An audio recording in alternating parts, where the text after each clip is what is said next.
ఓ సమైక్యవాది మేలుకో, మన రాష్ట్ర విభజనను అడ్డుకోవడం మన బాధ్యత. 1956లో ఒకే భాష ఒకే రాష్ట్రం అన్న నినాదంతో మొట్టమొదటి భాషా ప్రయుక్త రాష్ట్రంగా ఏర్పడిన మన ఆంధ్రప్రదేశ్ కొన్ని స్వార్థ రాజకీయ శక్తులు తీసుకున్న అనాలోచిత కుట్రల ఫలితంగా నిట్టనిలువుగా విభజింపబడుతోంది. జూలై 30వ తేదీ కాంగ్రెస్ వర్కింగ్ కమిటీ మరియు యూపీఏ భాగస్వామ్య పార్టీలు ఆంధ్రప్రదేశ్ను విభజించి 10 జిల్లాలతో కూడిన తెలంగాణను హైదరాబాద్ రాజధానిగా ఏర్పరుస్తూ ఒక దురదృష్టకర నిర్ణయాన్ని తీసుకున్నాయి. మనకు హైదరాబాద్ 10 సంవత్సరాల పాటు ఉమ్మడి రాజధానిగా ఉంటుందట. ఈ 10 సంవత్సరాల కాలంలో మనం కొత్త రాజధానిని ఏర్పరచుకోవాలట. సీమాంధ్ర ప్రజల తలరాతను రాయడానికి వీరెవ్వరు? వీరిని ఎన్నుకున్నది మనను పరిపాలించడానికా, లేక మన మధ్య విభజన చిచ్చు పెట్టి చోద్యం చూడడానికా? తెలంగాణ రాష్ట్ర ఏర్పాటుకు వెనకబాటుతనమే అని చెప్తున్నారే, రాయలసీమ వెనకబడిన ప్రాంతం కాదా? వీళ్లు తీసుకున్న నిర్ణయం దేశ సమగ్రతను ప్రశ్నించడం లేదా? దేశంలో 16 రాష్ట్రాల కొత్త డిమాండ్లున్నాయి. 16 కొత్త రాష్ట్రాలను ఇచ్చేస్తారా? ఇలా విభజించుకుంటూ వెళ్తే ఒక్కొక్క జిల్లా ఒక్కొక్క రాష్ట్రాన్ని కోరుకుంటే ఇచ్చేస్తారా? రాష్ట్ర విభజన నిర్ణయం వచ్చిన వెంటనే పెల్లుబుకిన సీమాంధ్ర ప్రజల కోపాగ్నికి రాజకీయ పెద్దలకు కనబడ్డం లేదా?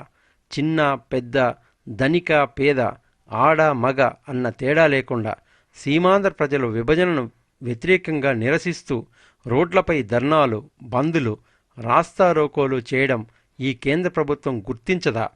అలాగే మన నిర్లక్ష్యం మన తరువాత తరానికి శాపం కాకూడదు.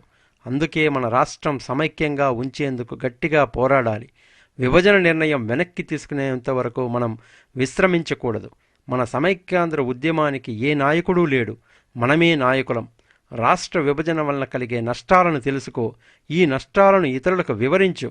అప్పుడే ఉద్యమంలో అందరూ భాగస్వాములవుతారు. రాష్ట్ర విభజన వల్ల 30కి పైగా సమస్యలు ఏర్పడతాయి. నదీ జలాల పంపిణీ, సాగునీరు, విద్యుత్, ఉద్యోగుల సమస్యలు, విద్య, వైద్యం, ఉపాధి అవకాశాలు, హైదరాబాద్, రాష్ట్ర ఆదాయం, రాష్ట్రానికి ఉన్న అప్పులు, కొత్త రాజధాని ఏర్పాటు, హైదరాబాదులో సీమాంధ్రుల భద్రతలు మొదలైనవి ప్రధాన సమస్యలు. వీటిని ఎలా పరిష్కరిస్తారో సూచించకుండా విభజన నిర్ణయం తీసుకుంటే ఎలా? నదీ జలాల విషయానికి వస్తే మన రాష్ట్రంలో ప్రధాన నదులు గోదావరి, కృష్ణా నదులు. 1969లో బచావత్ అవార్డు ప్రకారం గోదావరి నికర జలాలలో మన వాటా 1495 టీఎంసీలు. ఇందులో సగానికి పైగా మనం వృధాగా సముద్రంలోకి వదిలేస్తున్నాం. పశ్చిమ కనుమల్లో నాసిక్ వద్ద పుట్టిన దక్షిణ గంగగా పిలువబడే గోదావరి తల్లి మన ఆంధ్రప్రదేశ్లో ఆదిలాబాద్ జిల్లాలోని బాసర వద్ద ప్రవేశించి నిజామాబాద్, కరీంనగర్, వరంగల్, ఖమ్మం, తూర్పు, పశ్చిమ గోదావరి జిల్లాల గుండా ప్రవహించి బంగాళాఖాతంలో కలుస్తుంది. గోదావరి నదిపై తెలంగాణలో ఉన్న ప్రాజెక్టులు చూస్తే నిజామాబాద్లో నిజాం సాగర్, నిజామాబాద్లోనే శ్రీరామ్ సాగర్, కరీంనగర్ జిల్లాలో ఎల్లంపల్లి ప్రాజెక్ట్, ఇచ్చంపల్లి ప్రాజెక్ట్, వరంగల్ జిల్లాలో దేవాదుల ఎత్తిపోతల పథకం, ఖమ్మం జిల్లాలో దుమ్మగూడెం మరియు ఇక నిర్మాణంలో ప్రాణహిత చేవెళ్ల ఎత్తిపోతల ప్రాజెక్టులు ఉన్నాయి. ఇక సీమాంధ్ర విషయానికి వస్తే పోలవరంను జాతీయ ప్రాజెక్టుగా నిర్మిస్తామని కేంద్ర ప్రభుత్వం ప్రకటించింది. పాపికొండల్లో నిర్మించతలబెట్టిన ఈ పోలవరం ప్రాజెక్టు ద్వారా వృధాగా వెళుతున్నటువంటి గోదావరి జలాలలో 644 టీఎంసీల నీటిని కృష్ణానదిపై ఉన్న నాగార్జున సాగర్ డ్యాంకు మళ్లించడం ప్రధాన లక్ష్యం. తద్వారా కోస్తా జిల్లాలలోని 23 లక్షల ఎకరాలకు సాగునీరు మరియు 900 మెగావాట్ల విద్యుత్ ఉత్పత్తి సాధించడం పోలవరం యొక్క లక్ష్యం. పోలవరం నుంచి తెలంగాణలోని ఖమ్మం జిల్లాలో ఉన్న దుమ్మగూడెం ప్రాజెక్టులోకి గోదావరి నీటిని మళ్లించి తరువాత అక్కడ నుంచి నాగార్జున సాగర్ టెయిల్ పాండ్కు చేర్చి ఆ తరువాత ఈ గోదావరి నీటిని నాగార్జున సాగర్ ప్రాజెక్టులోకి పంపించడం పోలవరం యొక్క లక్ష్యం. అసలు సమస్య ఇక్కడే ఉంది. అసలు పోలవరం నిర్మాణానికే పొరుగు రాష్ట్రాలైన ఛత్తీస్గఢ్, ఒడిస్సాలు అడ్డు చెప్తున్నాయి. రేపు తెలంగాణ రాష్ట్రం ఏర్పడితే తెలంగాణ రాష్ట్రం పోలవరాన్ని అడ్డుకోదా? పోలవరం నీటిని ఖమ్మంలోని దుమ్మగూడెం ప్రాజెక్టు ద్వారా వాడుకోవడానికి తెలంగాణ నాయకులు ఒప్పుకుంటారా? కృష్ణానది జలాలకు విషయానికి వస్తే మహారాష్ట్రలో మహాబలేశ్వర్ వద్ద పుట్టే కృష్ణానది మహారాష్ట్ర, కర్ణాటక, ఆంధ్రప్రదేశ్ రాష్ట్రాలలో సుమారు 1400 కిలోమీటర్లు ప్రయాణించి బంగాళాఖాతంలో కలుస్తోంది. మన రాష్ట్రంలో మహబూబ్నగర్ జిల్లాలో ప్రవేశించి కర్నూలు, నల్గొండ, గుంటూరు మరియు కృష్ణా జిల్లాలలో ప్రయాణించి బంగాళాఖాతంలో హంసలదీవి వద్ద కలుస్తోంది. కృష్ణానదిపై జూరాల ప్రాజెక్ట్ మహబూబ్నగర్ జిల్లాలో ఉంది. ఈ ప్రాజెక్టు నిండితే గాని శ్రీశైలం, ఆ తరువాత నాగార్జునసాగర్ ప్రాజెక్టులకు నీరు చేరుతుంది. కర్ణాటకలోని నారాయణపూర్, ఆల్మట్టీలు నిండితే మన రాష్ట్రానికి కృష్ణానది జలాలు రావు. బచావత్ ట్రిబ్యునల్ ప్రకారం మన రాష్ట్ర వాటా కృష్ణా జలాలలో 811 టీఎంసీలు. 3 రాష్ట్రాలలో కృష్ణానదిపై సుమారు 201 చిన్న, పెద్ద ప్రాజెక్టులు ఉన్నాయి. నాగార్జునసాగర్ డ్యాంను గనక చూసినట్లయితే ఈ ప్రాజెక్టులో నల్గొండ, గుంటూరు జిల్లాల సరిహద్దులో 281 టీఎంసీల సామర్థ్యంతో నిర్మించబడినటువంటి ప్రాజెక్ట్. ఈ ప్రాజెక్టు గుండా 815 మెగావాట్ల విద్యుత్ ఉత్పత్తి జరుగుతోంది.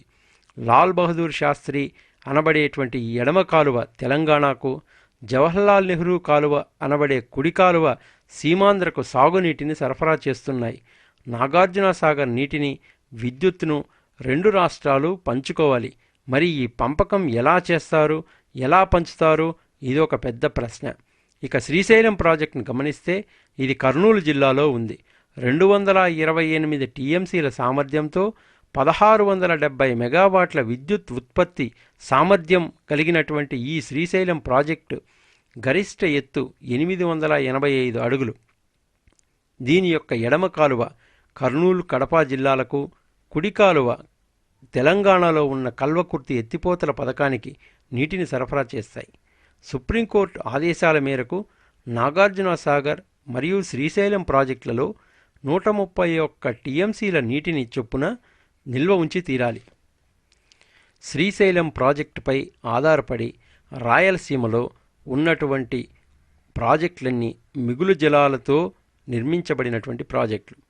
తెలుగుగంగ, హంద్రీనీవా, గాలేరు నగరి, ప్రకాశం జిల్లాలో ఉన్న వెలుగోడు ప్రాజెక్టులు వీటిలో ప్రధానమైనవి. జలయజ్ఞం ద్వారా వెలుగొండ ప్రాజెక్టు చేపట్టారు. దీని వ్యయం 5150 కోట్లు. ఈ ప్రాజెక్టు ద్వారా శ్రీశైలంలోని మిగులు జలాల్లో 53 టీఎంసీల నీటిని ప్రకాశం, నెల్లూరు మరియు కడప జిల్లాల్లో సుమారు 4.5 లక్షల ఎకరాలకు సాగునీరు మరియు త్రాగునీరు అందించడం ద్వారా ఫ్లోరైడ్ బాధిత ప్రాంతాలకు శాశ్వత పరిష్కారం చూపడం ఈ ప్రాజెక్టు యొక్క లక్ష్యం. ఇప్పటి వరకు సుమారు 3150 కోట్ల వ్యయం జరిగింది. గుర్తుంచుకోవాల్సిన విషయం, దీనికి మిగులు జలాలు మాత్రమే కేటాయించారు. అంటే కృష్ణానదిలో వరద జలాలను మాత్రమే వాడుకోవాలి. ఇక హంద్రీనీవా ప్రాజెక్టు విషయానికి వస్తే రాయలసీమలో ఇది 6 లక్షల ఎకరాలకు సాగునీరు, 33 లక్షల మందికి త్రాగునీరు అందించాలని నిర్దేశించారు. శ్రీశైలం మిగులు జలాల్లో 40 టీఎంసీల నీటిని ఎత్తిపోతల ద్వారా సుమారు 560 కిలోమీటర్ల వరకు హంద్రీనీవా కాలువ ద్వారా నీటిని అందించడం లక్ష్యం. మొదటి దశ 2012లో పూర్తవగా ఈ ప్రాజెక్టు ద్వారా 30 టీఎంసీల నీటిని పంపడానికి 653 మెగావాట్ల విద్యుత్ అవసరం.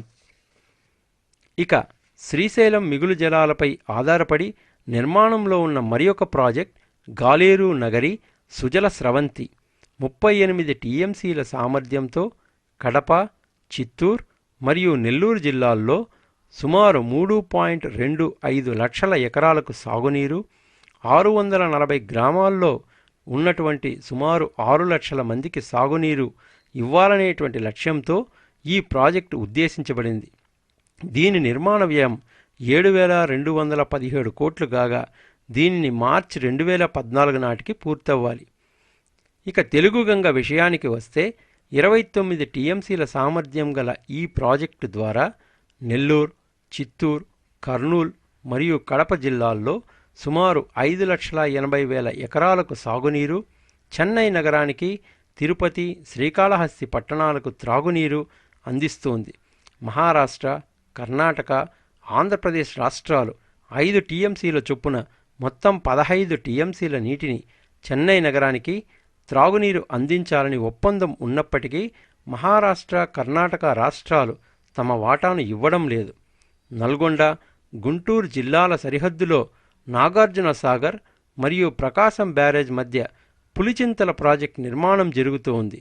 36 టీఎంసీల నీటిని స్థిరీకరించి కృష్ణా, గుంటూరు, ప్రకాశం, పశ్చిమ గోదావరి జిల్లాల్లో 13 లక్షల ఎకరాలకు సాగునీరు అందించే ఉద్దేశంతో నిర్మాణంలో ఉన్న ఈ బ్యాలెన్సింగ్ రిజర్వాయర్ ఇది. దీనిని 2015 లోపు నిర్మించాలి. గుంటూరు జిల్లాలో నాగార్జున సాగర్కు 21 కిలోమీటర్ల దూరంలో నాగార్జున సాగర్ టెయిల్ పాండ్ నిర్మాణం జరుగుతోంది. సంవత్సరానికి 200 టీఎంసీల గోదావరి జలాలను పోలవరం నుంచి ఖమ్మంలోని దుమ్మగూడెం ఎత్తిపోతల ప్రాజెక్టు ద్వారా నాగార్జున సాగర్ టెయిల్ పాండ్కు చేర్చి అక్కడ నుంచి నాగార్జున సాగర్ డ్యాంకు ఎత్తిపోతల ద్వారా చేర్చడంలో ఈ ప్రాజెక్టు ఎంతో కీలకమైంది. ఈ ప్రాజెక్టును జూలై 2014లోగా పూర్తి చేయాలని నిర్దేశించడమైనది. తెలంగాణలో కృష్ణానదిపై ఇప్పటికే నిర్మాణంలో ఉన్న కల్వకుర్తి, నెట్టెంపాడు, భీమా, ఎస్ఎల్బీసీ ఎత్తిపోతల ప్రాజెక్టులు పూర్తయితే శ్రీశైలంకు, నాగార్జున సాగర్లకు నికర జలాలు అందడమే కష్టం. కృష్ణా డెల్టా, రాయలసీమలు ఎడారిగా మారడం తథ్యం. అంతర్రాష్ట్ర నదీ జలాల పరిష్కారాలు అంత సులువు కాదని చరిత్ర చెబుతోంది. కావేరీ జల సమస్య కర్ణాటక, తమిళనాడుల మధ్య 120 సంవత్సరాలుగా ఉంది. ఏ కోర్టులు, ఏ ప్రభుత్వాలు పరిష్కరించలేకున్నాయి. ఇక కొత్త రాష్ట్రం ఏర్పడితే దిగువన ఉన్న సీమాంధ్రకు నీరు ఎలా అందుతుందో ఎవరు చెప్పగలరు? ఇంతవరకు మనం ఏర్పడేటువంటి జల సమస్యలు అనేటువంటివి చూసాం. ఈ నీటి సమస్యలను ఎలా పరిష్కరిస్తారో ఇంతవరకు ఎవరు ఏమీ చెప్పడం లేదు. ఈ జల వివాదాలు అనేటువంటిది అనేక సంవత్సరాలుగా రాష్ట్రాల మధ్య నలుగుతున్నటువంటిది చూస్తున్నాం. ఇక తెలంగాణ రాష్ట్రం ఏర్పడినట్లయితే దిగువన ఉన్నటువంటి సీమాంధ్రకు వారి యొక్క వాటా వాళ్ళు గనక వాడుకుంటామని కొత్త ప్రాజెక్టులు గనక నిర్మాణం చేపట్టినట్లయితే సీమాంధ్ర పూర్తిగా ఒక ఎడారిలాగా మారేటువంటి ప్రమాదం ఉంది. ఇప్పటి వరకు మనం జల సమస్యను చూసాం, సాగునీటి సమస్యను చూసాం. ఇప్పుడు విద్యుత్ సమస్యను చూస్తాం. ఇది 1970 ప్రాంతం. అప్పటికి చాలా పల్లెలు కరెంటును చూడలేదు. రైతులు డీజిల్ ఇంజిన్లపై ఆధారపడి సేద్యం చేసేవారు. వెలుగు లేక అత్యధిక పల్లెలు సంధ్య చీకటితోనే నిద్రపోయేవి. రాష్ట్ర ప్రజలు పాలకుల యొక్క 40 ఏళ్ల సమిష్టి కృషి వల్ల ఈరోజు ప్రతి పల్లె నడిరాత్రిరైనా పట్టపగలుగా శోభిల్లుతోంది. అటు వ్యవసాయపరంగా, ఇటు పారిశ్రామికంగా ఎంతో అభివృద్ధి చెందింది. అయితే రాష్ట్ర విభజన అంటూ జరిగితే ఇదంతా గత వైభవంగా మిగిలిపోతుంది. మళ్ళీ 40 ఏళ్ల నాటి చీకటి రోజులు పునరావృత్తమవుతాయి. బోరుబావుల మీద ఆధారపడి జీవనం సాగిస్తున్న రైతులు బోరున విలపించే రోజులు దాపురించనున్నాయి. విద్యుత్ ఉత్పత్తి 3 రకాలు. ఒకటి థర్మల్ పవర్, అంటే బొగ్గుతో ఉత్పత్తి చేసే విద్యుత్. మరొకటి హైడల్ విద్యుత్, అంటే నీటి ఆధారంగా ఉత్పత్తి చేసేది. మూడవది గ్యాస్ పవర్, గ్యాస్ ఆధారంగా ఉత్పత్తి అయ్యే విద్యుత్. రాష్ట్ర విభజన జరిగితే ఈ 3 రకాల విద్యుత్ ఉత్పత్తుల్లో సీమాంధ్రకు తీరని అన్యాయం జరగనున్నది. ముఖ్యంగా చిట్ట చివరనున్నటువంటి జిల్లాల పరిస్థితి మరీ దయనీయంగా కానున్నది. ప్రస్తుతం బొగ్గు ఆధారంగా రోజుకు 5100 మెగా యూనిట్ల విద్యుత్ ఉత్పత్తి జరుగుతోంది. ఇందులో సీమాంధ్ర ప్రాంతంలో యూనిట్ల ద్వారా 2800 మెగా యూనిట్లు, తెలంగాణ ప్రాంతంలోని యూనిట్ల ద్వారా 2300 యూనిట్ల ఉత్పత్తి అవుతోంది. ఈ 2 ప్రాంతాల్లోని యూనిట్లకు సింగరేణి గనుల నుంచే బొగ్గు సరఫరా అవుతోంది. ఇప్పటి వరకు ఒకే రాష్ట్రం కాబట్టి బొగ్గు కేటాయింపులు, విద్యుత్ కేటాయింపుల్లో ఇబ్బంది లేదు.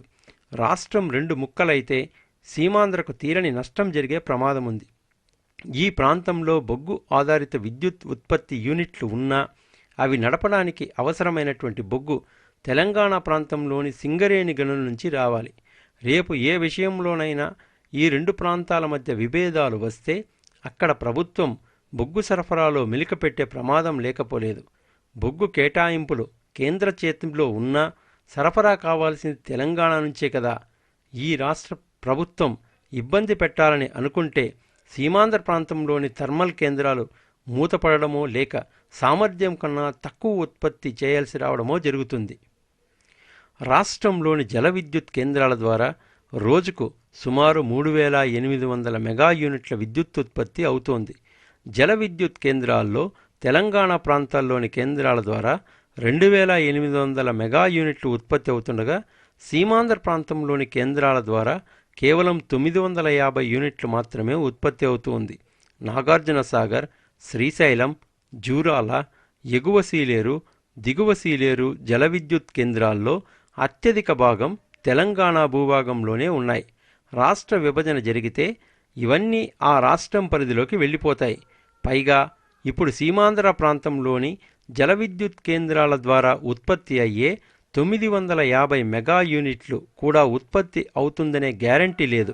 ఎందుకంటే జల విద్యుత్కు మూలమైన గోదావరి, కృష్ణా నదులు తెలంగాణ ప్రాంతం నుంచి సీమాంధ్రలోకి ప్రవేశిస్తున్నాయి.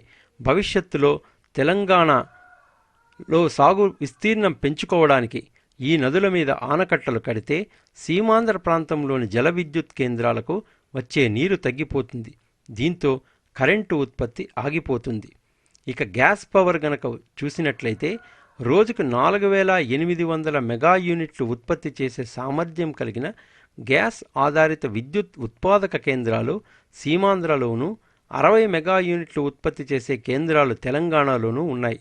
గ్యాస్ ఆధారిత ఉత్పత్తి కేంద్రాలు ఎక్కువగా ఉన్నా అవి మనకు పూర్తి స్థాయిలో ఉపయోగపడడం లేదు.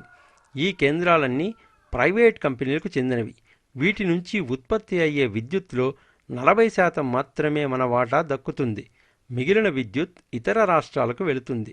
ఇక్కడ మరో బాధాకరమైన విషయం ఏమంటే ఈ పరిశ్రమల సామర్థ్యానికి తగినంత గ్యాస్ సరఫరా చేసే పరిస్థితులు లేవు. గోదావరి బేసిన్లో ఉత్పత్తి అయ్యే గ్యాస్పై రిలయన్స్ సంస్థదే పెత్తనం. ఈ సంస్థ తన ఉత్పత్తిలో అత్యధిక భాగం గుజరాత్కు తరలిస్తోంది. మిగిలిన కొద్దో గొప్ప గ్యాస్తో రాష్ట్రంలోని ప్రైవేట్ యూనిట్ల సామర్థ్యం కన్నా తక్కువ ఉత్పత్తి చేస్తున్నాయి. పూర్తిగా ప్రైవేట్ రంగానికి చెందిన ఈ గ్యాస్ ఆధారిత విద్యుత్పై సీమాంధ్ర ప్రజలు ఆశలు పెట్టుకోవాల్సిన పని లేదు. ఇప్పుడు రాష్ట్రం సమైక్యంగా ఉంది కాబట్టి తెలంగాణ ప్రాంతంలోని విద్యుత్ కేంద్రాల్లో ఎక్కువ విద్యుత్ ఉత్పత్తి అయినా దాన్ని రాష్ట్రంలోని అన్ని ప్రాంతాలకు సమానంగా పంచుతున్నారు. రేపు విడిపోతే ఈ పరిస్థితి ఉండదు.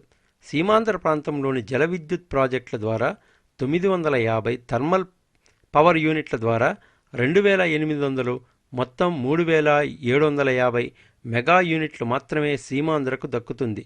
ఇది నికర విద్యుత్ అనడానికి వీల్లేదు.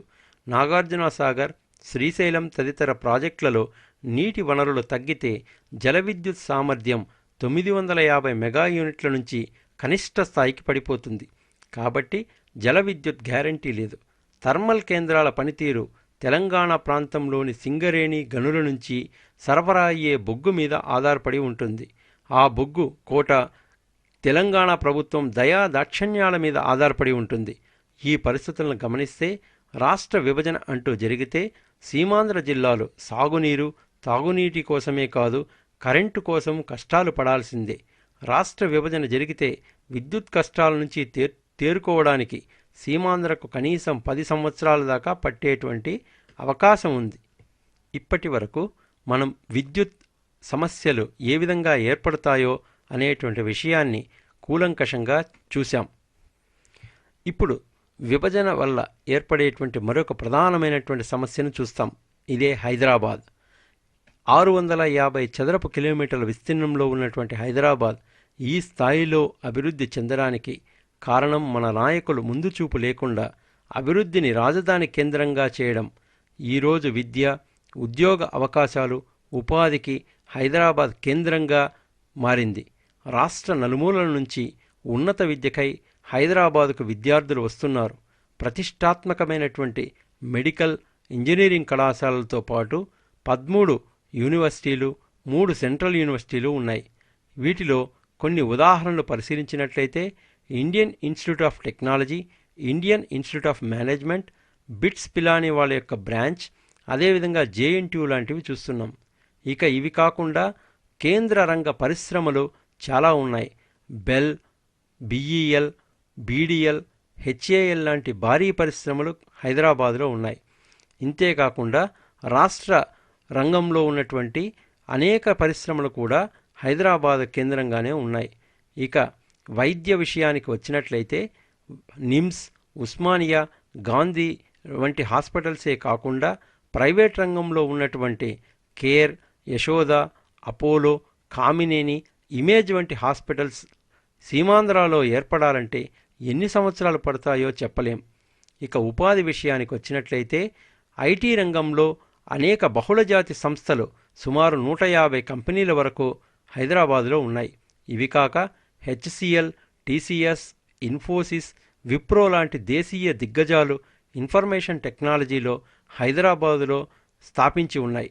ఇవే కాక అనేక రకాలైనటువంటి ఫార్మా కంపెనీలు, బయో కంపెనీలు వందల సంఖ్యలో హైదరాబాద్ చుట్టూ ఏర్పడి ఉన్నాయి. హైదరాబాద్ చుట్టూ సుమారు 20,000 మ్యానుఫ్యాక్చరింగ్ కంపెనీలు కూడా ఉన్నాయి. ఇవన్నీ కలిసి కొన్ని లక్షల మందికి ఉపాధిని కల్పిస్తుంది.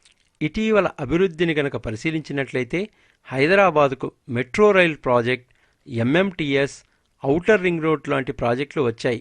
ఇవే కాకుండా షాపింగ్ మాల్స్, వినోద సంస్థలు, ఐమాక్స్ థియేటర్స్ లాంటివి అభివృద్ధి కేవలం తెలంగాణ వారితోనే సాధ్యమైందా? 3 ప్రాంతాల వారి కృషి లేదా? హైదరాబాద్ అభివృద్ధి చేయడంలో అందరి కృషి ఉంది. హైదరాబాద్పై మీకు హక్కు లేదు, జాగో బాగో, నాలుక చీరేస్తాం అని అడ్డుగోలుగా వాగుతుంటే మనకు నోరు పెగలదా? ఇదే నా కడుపులో పెట్టి చూసుకోవడమంటే? ఇక హైదరాబాద్ గురించి చెప్తూ వెళ్తుంటే ఇది అంతనేటువంటిది ఉండదు. ఎందుకంటే హైదరాబాద్ యొక్క అభివృద్ధి అలాంటిది. మరి ఇక మరొక ముఖ్యమైనటువంటి సమస్యను చూసినట్లయితే మన రాష్ట్రానికి ఉన్నటువంటి ఆదాయం మరియు అప్పులు. రాష్ట్ర ఆదాయంలో 55% హైదరాబాదు నుంచే వస్తుంది.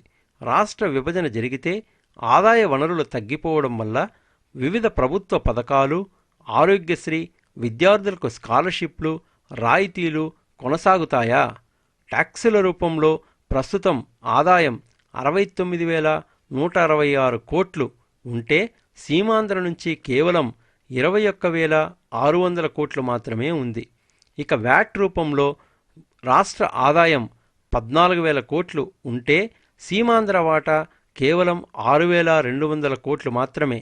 2013-14 సంవత్సరం నాటికి వివిధ ఆర్థిక సంస్థలు మరియు బ్యాంకులకు మన రాష్ట్రం తీసుకున్నటువంటి రుణం 1,80,000 కోట్లు కాగా, రాష్ట్రం విడిపోతే సీమాంధ్ర యొక్క వాటా 1,04,894 కోట్లు.